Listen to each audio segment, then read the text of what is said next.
Hi, I'm going to be talking about the Grétry solo for oboe and how you'd approach it as a student. First off, I'd like to talk about range.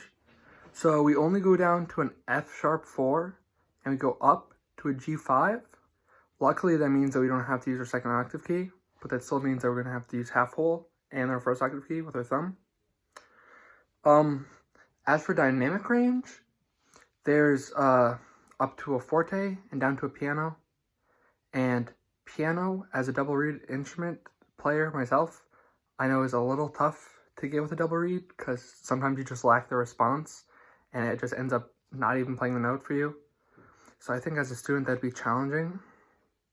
Starting the piece off, we have a D, so we need to make sure that our student is able to do half whole properly.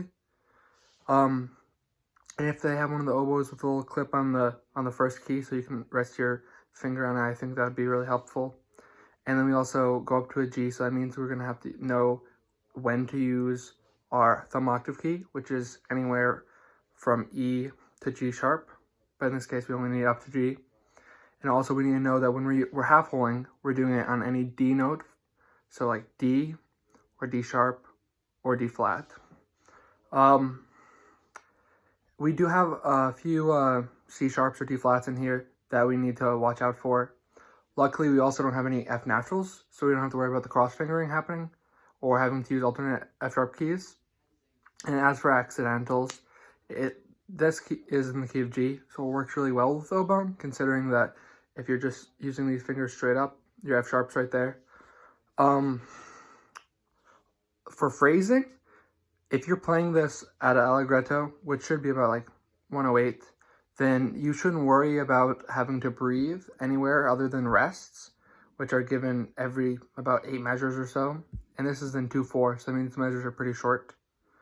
As for rhythm, I think it's pretty straightforward, something that like a beginner could tackle. Maybe the dotted 8th note, 16th note would have to be gone over.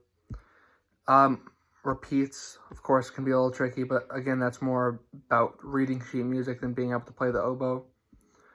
I think for the range of this piece, it should be a pretty good starting piece for any oboist. And that's it. That's my approach to the Grétry solo. Thank you very much.